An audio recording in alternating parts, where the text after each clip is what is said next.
കാഫിർ സ്ക്രീൻഷോട്ട് കേസിൽ ഡിവൈഎഫ്ഐ നേതാവ് ജിതിൻ ഭാസ്കറിനെ 2 ദിവസത്തേക്ക് പോലീസ് കസ്റ്റഡിയിൽ വിട്ട് വടകര മാജിസ്ട്രേറ്റ് കോടതി. ജിതിന്റെ ജാമ്യാപേക്ഷ കോടതി തള്ളി. അജി കുഞ്ഞുമോൻ കോഴിക്കോട് നിന്നുണ്ട് വിവരങ്ങളുമായി. അജി, എന്താണ് വിവരങ്ങൾ? പറയൂ. ഈ കേസുമായി ബന്ധപ്പെട്ട ഈ ജിതിൻ ഭാസ്കറിനെ കൂടുതൽ ചോദ്യം ചെയ്യണമെന്ന SIT ആവശ്യപ്പെട്ടിരുന്നു. അതിനെ തുടർന്നാണ് വടകര 1ാം ക്ലാസ് മജിസ്ട്രേറ്റ് കോടതി 2 ദിവസത്തേക്ക് ഇപ്പോൾ പോലീസ് കസ്റ്റഡിയിൽ ജിതിനെ വിട്ടിരിക്കുന്നത്.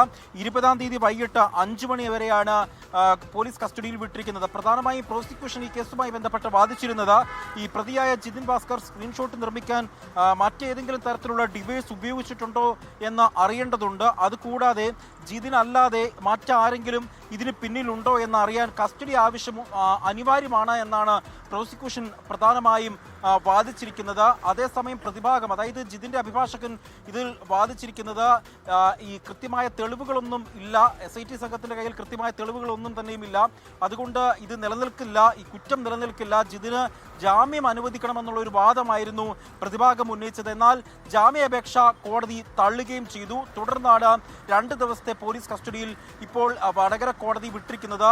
പോലീസ് പ്രധാനമായും 5 ദിവസത്തെ കസ്റ്റഡി അപേക്ഷയാണ് നൽകിയിരുന്നത്. 5 ദിവസം ജിതിനെ കസ്റ്റഡിയിൽ വേണം. മറ്റാർക്കെങ്കിലും ഇതുമായി ബന്ധപ്പെട്ട് പങ്കുണ്ടോ? 200-ലധികം പേർക്ക് ഈ സ്ക്രീൻഷോട്ട് പോയിട്ടുണ്ട്, മറ്റു ഗ്രൂപ്പുകളിലേക്കൊക്കെ പോയിട്ടുണ്ട്. ജിതിൻ അഡ്മിനായ ഒരു ഗ്രൂപ്പിൽ നിന്ന്, അതായത് വടകര സ്ക്വാഡിൽ നിന്ന് ഒരു ഗ്രൂപ്പിൽ നിന്നാണ് ഇത് പോയത്. ഇതിന്റെ ഉറവിടത്തിലേക്ക് തങ്ങൾ എത്തിക്കഴിഞ്ഞു. അതിന് കുറച്ചുകൂടി തെളിവുകൾ ആവശ്യമാണ്. ശാസ്ത്രീയ തെളിവുകളും മൊഴികളും ഒക്കെ തന്നെ ഇതിൽ കൃത്യമായി വേണമെന്നായിരുന്നു SIT സംഘം ഇതിൽ പ്രധാനമായും കോടതിയിൽ സമർപ്പിച്ച ഈ റിപ്പോർട്ടിൽ പറഞ്ഞിരുന്നത്. ഇതിനെ തുടർന്ന് 5 ദിവസം എന്ന ആവശ്യം കോടതി പരിഗണിച്ചില്ല. തുടർന്ന് 2 ദിവസത്തേക്ക് ജിതിനെ ഇപ്പോൾ അന്വേഷണ സംഘം 2 ദിവസത്തേക്ക് പോലീസ് കസ്റ്റഡിയിൽ വിട്ടിരിക്കുന്നു. ഡിവൈഎഫ്ഐ നേതാവിനെ കാഫിർ സ്ക്രീൻഷോട്ട് കേസുമായി ബന്ധപ്പെട്ട കേസിൽ ഇപ്പോൾ അജി കുഞ്ഞുമോൻ ഞങ്ങളുടെ പ്രതിനിധിയാണ് കോഴിക്കോട്ട് നിന്ന് വിവരങ്ങൾ നൽകിയത്.